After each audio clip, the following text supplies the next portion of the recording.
আসসালামু আলাইকুম, সবাইকে স্বাগত জানাচ্ছি এআর নিউজ বিডি চ্যানেলে।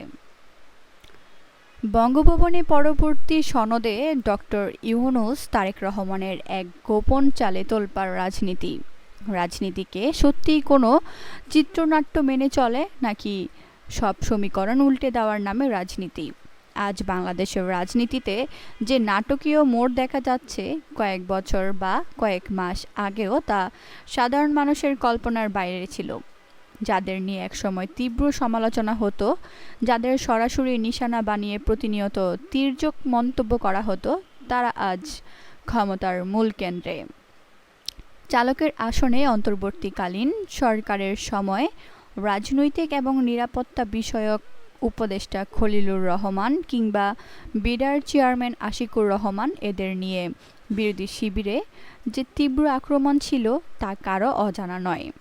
একসময় শীর্ষ নেতারা যাকে সরাসরি কড়া ভাষায় আক্রমণ করতেন, সেই খলিলুর রহমানই পরবর্তীতে সরকারের সবচেয়ে প্রভাবিত নীতি নির্ধারণী ব্যক্তিতে পরিণত হলেন।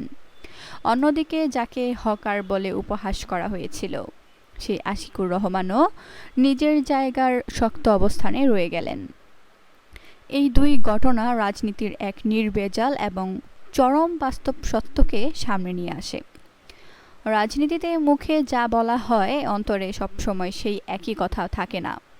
তবে সব হিসাব নিকাশ উল্টে নিয়ে রাজনীতির আকাশে এখন ঘুরপাক খাচ্ছে এক মহাবিস্ফোরক খবর। সংবিধান অনুযায়ী আগামী ৯০ দিনের মধ্যে নির্ধারিত হতে যাচ্ছে দেশের পরবর্তী মহামান্য রাষ্ট্রপতি। কিন্তু কার মাথায় উঠতে যাচ্ছে বঙ্গভবনের সেই ক্ষমতাধর মুকুট? বঙ্গভবনের সিংহাসনকে ঘিরে যে আলোকিত নাটক শুরু হয়েছে, তার মূল চরিত্র এমন একজন মানুষ যাকে নিয়ে পুরো বিশ্ব রাজনীতি এখন রীতিমতো তোলপাড়।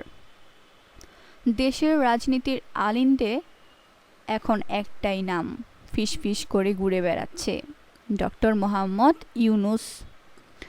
অন্তর্বর্তীকালীন সরকারের মেয়াদের শেষ দিকে এসে যখন নানা গুজব ডালপালা মেলছিল, অনেকে বলছিল তিনি হয়তো ব্যাগ গুছিয়ে চিরতরে দেশ ছেড়ে চলে যাবেন।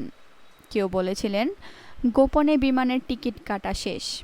এমনকি বলা হচ্ছিল সে সরকার নাকি নির্দিষ্ট এক গোষ্ঠীর।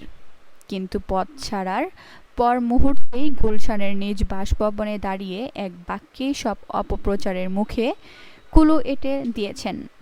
পরিষ্কার জানিয়ে দিয়েছেন এই দেশেই তার জন্ম, তিনি এই দেশে মৃত্যুবরণ করবেন। কিন্তু আসল গল্প শুরু হলো ঠিক এরপর থেকেই। সুপ্রিম কোর্টের প্রত্যক্ষ আইনজীবী যখন সেই গোপন তথ্য সামনে নিয়ে এলেন, তখন যেন বোমার বিস্ফোরণ ঘটল। খোদ ক্ষমতাসীন দল বিএনপির পক্ষ থেকে নাকি ডক্টর ইউনূসের দেশের পরবর্তী মহামান্য রাষ্ট্রপতি হওয়ার সরাসরি প্রস্তাব দেওয়া হয়েছে। এই পুরো নাটকের নেপথ্যে যিনি অনুঘটক হিসেবে কাজ করেছেন, তিনি অন্য কেউ নয়, একসময় তীব্র সমালোচনার শিকার হওয়া সেই খলিলুর রহমান। আন্তর্জাতিক দরবারে বিএনপি যেন রাজনৈতিক এবং কূটনৈতিক গ্রহণযোগ্যতা তৈরি হয়েছে।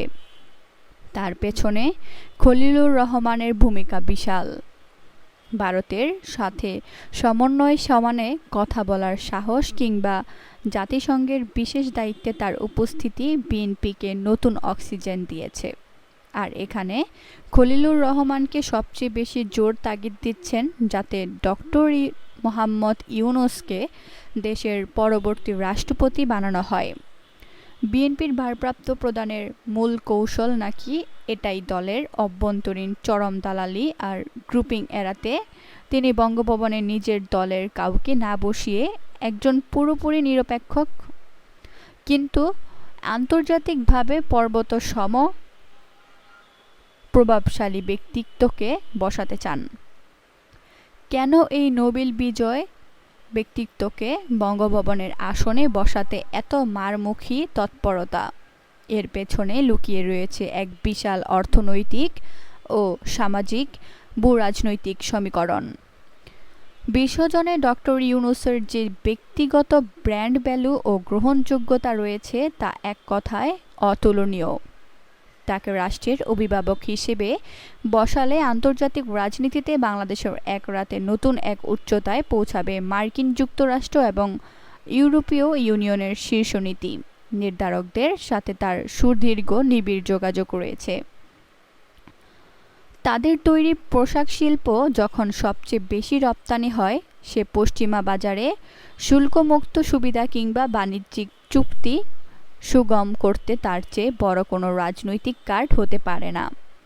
শুধু বাণিজ্য নয়, বর্তমানে বৈশ্বিক অর্থ সংকটে কঠিন দিনে আন্তর্জাতিক অর্থলগ্নি সংস্থাগুলোর সাথে ইউএসের ব্যক্তিগত যোগসূত্র দেশের জন্য হতে পারে একটা চরম আশীর্বাদ। বিশ্বব্যাংক, আইএমএফ কিংবা এডিবি থেকে জরুরি আর্থিক সাহায্য কিংবা সহজ শর্তে বৈদেশিক ঋণ পাওয়ার পথ তার ব্যক্তিত্বের কারণে নিমিষে উন্মুক্ত হয়ে যেতে পারে। একই সাথে যেসব বহুজাতিক কর্পোরেশন বা বিদেশি বিনিয়োগকারী দেশ মূলধন ঢালতে দ্বিধা করছেন, রাষ্ট্রপ্রধান হিসেবে ডক্টর ইউনূসের উপস্থিতি তাদের মনে এনে দেবে পুনর্বসা এবং আস্থার জায়গা। জলবায়ু পরিবর্তনের মতো সংবেদনশীল ইস্যুতে বৈশ্বিক বিশাল তহবিল থেকে বিপুল অনুদান এনে দেশ নড়বড়ে অর্থনৈতিক ভিত্তি শক্ত করার ক্ষমতা রাখতে তার এই আন্তর্জাতিক পরিচিতি। কূটনৈতিক এবং অর্থনৈতিক দৃষ্টিকোণের পাশাপাশি দেশের অভ্যন্তরীণ রাজনৈতিক সমীকরণও সবচেয়ে উচ্চ পর্যায়ের যে কোনো বিনিয়োগ, নিয়োগ বা সাংবিধানিক পথকে ঘিরে গুরুত্বপূর্ণ হয়ে উঠেছে। তবে কোনো নির্দিষ্ট ব্যক্তি বা রাজনৈতিক দলকে ঘিরে সম্ভাব্য সিদ্ধান্ত সম্পর্কে নিশ্চিতভাবে মন্তব্য করার সুযোগ নেই, কারণ এ ধরনের বিষয় শেষ পর্যন্ত সংশ্লিষ্ট রাজনৈতিক দল, সাংবিধানিক প্রক্রিয়া এবং জাতীয় ঐক্যমতের উপর নির্ভর করে।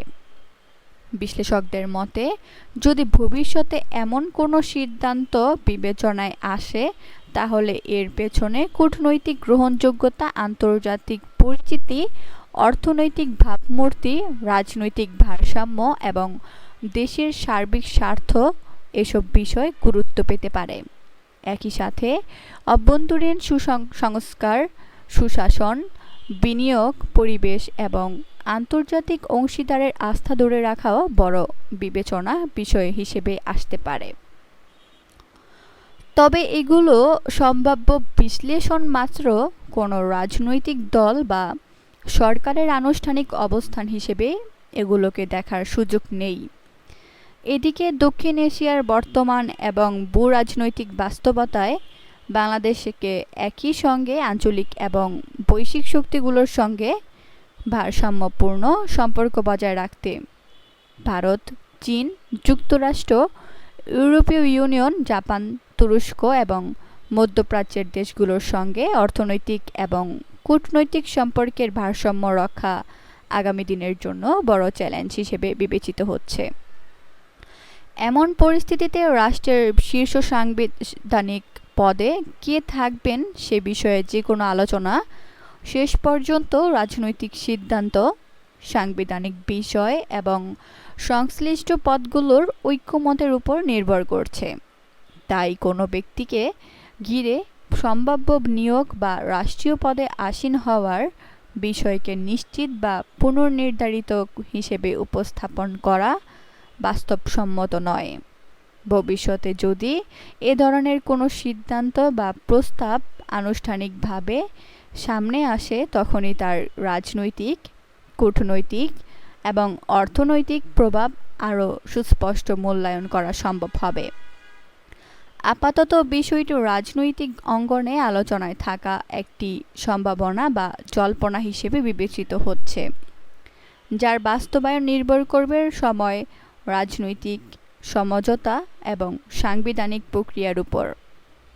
আজ এখানেই শেষ করছি। সবাই ভালো থাকবেন, সুস্থ থাকবেন। আল্লাহ হাফেজ।